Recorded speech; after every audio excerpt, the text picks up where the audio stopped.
Under the auspices of the Catholic Church, the Panamanian government and the social movements that are carrying out protests agreed to initiate a single dialogue table. At least 13 people were killed, another 2 injured in clashes between inmates in a prison in the city of Santo Domingo in north-central Ecuador. In the final statement of a Trilateral summit held in Tehran, the presidents of Iran, Russia and Turkey condemned the continued Israeli attack against Syria and considered them a violation of international law. Hello, welcome to From the South. I'm Ana Marrero from the teleSUR headquarters in Caracas, Venezuela. We begin with the news. Stay with us.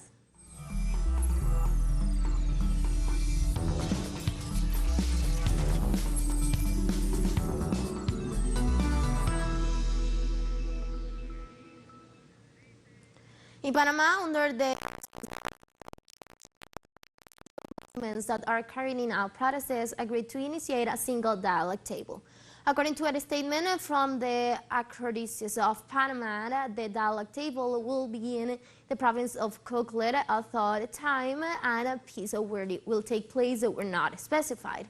The announcement of the Archdiocese comes in a context in which the unions and social organizations in Panama call to maintain a new date of demonstrations and protests due to economic situations and the country is going through. Let us remember that Panamanian unions, along with other popular organizations, decided to celebrate the agreement reached with the government because the offer does not meet the demands of mobilized sectors and called for an expanded dialogue table.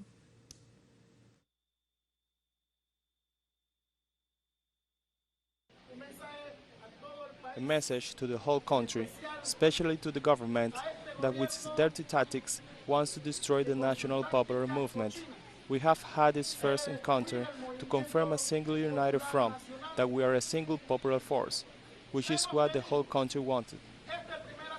Regarding the versions spread by several media and government representatives, the indigenous leaders of the dialogue table at San Felix denounced the kidnapping of the right to freedom of expression.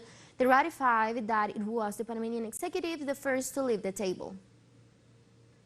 Regarding the versions spread by several media, denounced the kidnapping of the right to freedom of expression. They ratify that it was the Panamanian executive the first to leave the table. We have shown our total disposition, our best behavior, our willingness to work for the common good, but the government has left the table. So, for the moment, we have also left the Cuba's table. Prime Minister Manuel Marrero visited Nicaragua to participate in a main ceremony marking the 43rd anniversary of the triumph of the Sandinista revolution. Marrero stated as getting to Nicaraguan people and expressed his pleasure to the second time in the land of Sandino. The delegation headed by Marrero is also composed of Vice Minister of Foreign Affairs, Josefina Vidal, as well as the Director of South America of Foreign Minister Carlos de Cepedes, among other officials. According to the agenda, the Premier of the Caribbean nation and the delegation accompanying him will hold a meeting with Cubans residents in the Central American country and with members of solidarity movements with Cuba. Delegations from Venezuela and other friendly countries will also participate in the activities from the National Day in Nicaragua. We are facing a great planetary crisis which has the element of climate change with loss of biodiversity. Therefore, the decision we'll make regarding Earth and the management of its resources will require fundamental structural changes. The United Nations Human Rights Office expressed concern about rising violence around Haiti's capital, saying 99 people have been killed in recent fights between rival gangs in the city's Soler district alone. The warning came hours after the UN Security Council unanimously approved a resolution renewing the mandate of a UN official office in the turbulent Caribbean nation and call on all countries to stop the transfer of small arms like weapons and ammunition to anyone that they're supporting gangs, violence and criminal activity. According to data reported by the UN Humanitarian Affairs Coordination Office in Haiti, documented from January to the end of June, more than 900 killings and nearly 700 injuries and the same number of kidnappings across the capital. UN's spokesperson urged the authorities in Haiti to ensure the fundamental rights are protected and placed at the front and center of their response to the crisis. We'll take a short break now. Join us again after this.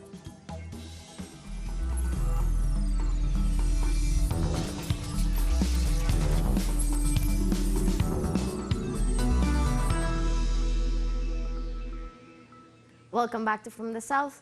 At least 13 people were killed and other 2 injured in clashes between inmates in a prison in the city of Santo Domingo in north central Ecuador. The National Police, the Armed Forces, and the Military of Public Health were called to the emergency. Later on, the National Service for a Comprehensive Care of Adults deprived of their liberty and adolescents offenders said it had recovered control of the prison known as Bellavista.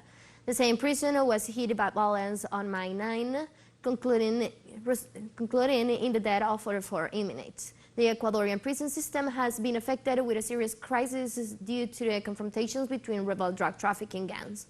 In 2021, the country saw a wave of prison riots that left more than 300 inmate deaths.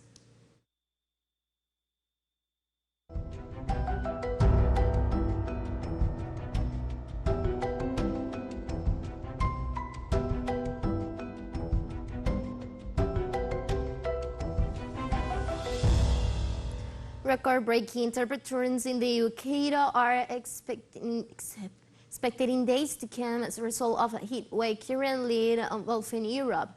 After heat wave left Western Europe sweltering on Tuesday, the felling furious wildfires and stretching emergency services as it sweep north and push temperatures in Britain over 40 degrees Celsius for the first time. After the UK's warmest night on record, the Smith office said 40.2 degrees Celsius have been provisionally recorded by lunchtime at Heathrow Airport in West London, taking the country into uncharted territory. Britain's previously all-time temperatures record of 38.7 degrees Celsius had been registered in Cambridge in eastern England in 2019. Experts blame climate change for the latest heat wave and noted more frequent extreme weather will only worsen in years to come. We are supposed to break records during the coming days, and also today we have actually already broken the all-time high in UK. There was 39.1 degrees at 11 o'clock. We have been alerting for a long time that climate change is affecting very much human health, and therefore taking measures to reach the zero carbon and accelerating the transition to clean renewable sources of energy, stopping this whenever possible and as quick as possible, the acceleration to renewable sources of energy, non-polluting sources of energy will be extremely important.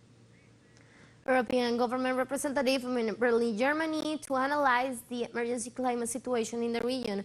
More than 1,000 people have died in Europe due to the current heat wave. The south of Europe is experiencing a heat wave with record temperature already exceeding 40 degrees Celsius. The entry of a warm and air mass from the Sahara, which has already hit France and the United Kingdom, could cause several cities to experience unprecedented high temperatures. To make it matter worse, there is the constant threat of wildfires, like it has recently been the case in Portugal, France, and Spain. The heat wave is also affecting countries such as Belgium, Italy, Greece, and Turkey.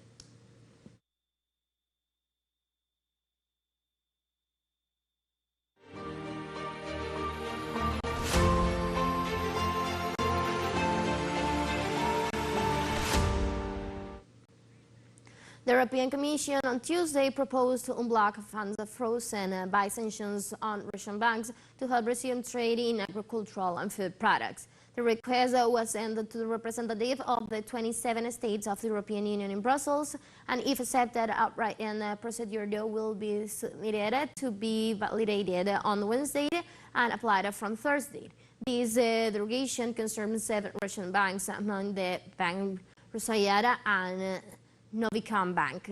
For its part, Africa, which imported more than half of its wheat from Russia and Ukraine before the conflict, is pressuring European countries for considering that European sanctions are having an impact in the grain trade.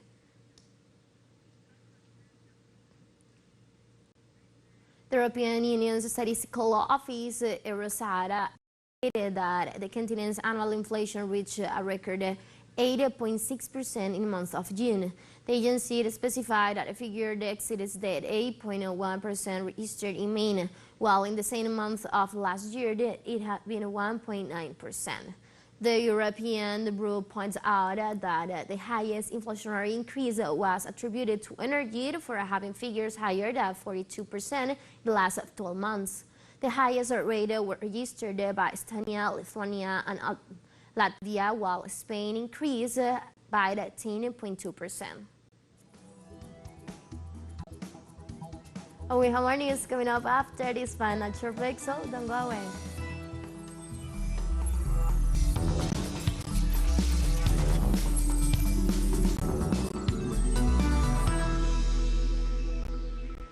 Welcome back. In the final statement of the Trilateral Summit held in Tehran, the President of Iran, Russia and Turkey condemned the continued Israeli attack against Syria and considered them violation of international law. Iranian President Ibrahim Raisi, Russian President Vladimir Putin, and Turkish President Recep Tayyip Erdogan held a Trilateral Summit on Tuesday in Tehran, where they discussed ways to solve the crisis in Syria, the reaction of terrorism, and analyze ways to accelerate the return of Syrian refugees to the country. The three countries announced the increasing activities of terrorist groups and their affiliates under different names in different regions of Syria.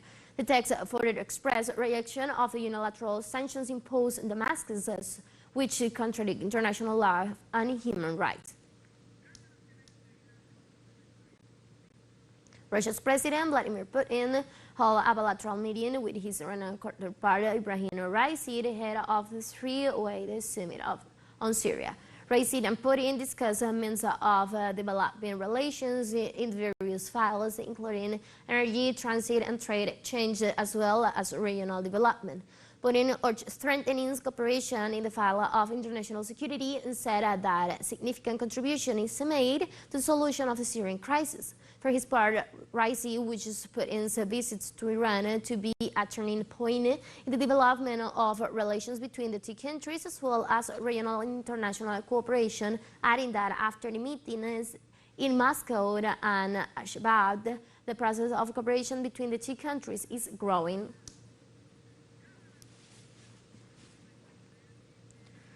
Russian President Vladimir Putin thanks Turkey President Recep Tayyip Erdogan for mediating talks on the export of grain from Ukraine, saying there was some process.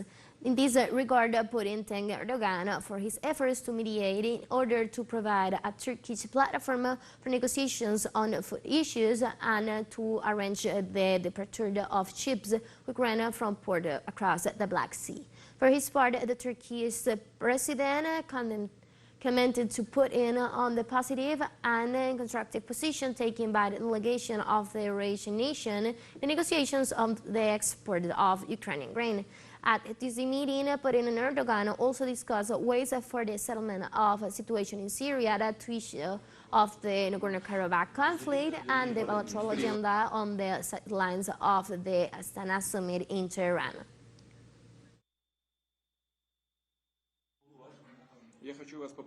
I want to thank you for your mediation efforts and for providing a platform for negotiations on food problems and grain export. With your mediation, we have moved forward. Not all issues have yet been resolved, but the fact that there is movement is already good. During the bilateral meeting with Iranian President Ibrahim Raisi, Turkey President Recep Tayyip Erdogan noted that he hopes to resume the Astana peace process to address the situation in Syria. This would be the re-evaluation of the Astana process, a revival of the Astana process. The International Organization for Migration confirmed that 193 asylum seekers were returned to Libya after being rescued off the coast last week. In a statement, the international organization reported that more than 10,000 people have been rescued and returned to Libya so far in 2022, including more than 600 women and 400 minors. The IMF also added that nearly 200 people died and more than 600 others went missing off the central Mediterranean road in the current year. Libya has been suffering insecurity and chaos for many years, making the North African country a preferred point of departure of people who want to cross the Mediterranean Sea to Europe's shores.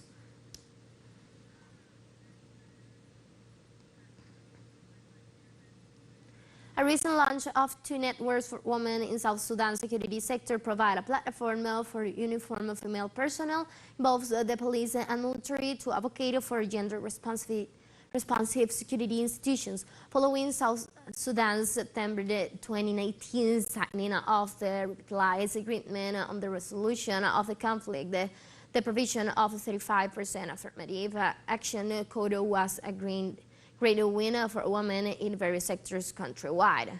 For those in the country's security sectors, that is, the organized forces reform within the sector was flagged as a priority. Reform can allow for the unity amongst fighting forces, and this can in turn help reduce the likelihood of renewed wars. Speaking at the launch of the networks where the organized forces had group discussions and debates, and participants receive awareness training in human rights stations. A top human rights official in the country encouraged participants and stressed that their participation in the sector is important.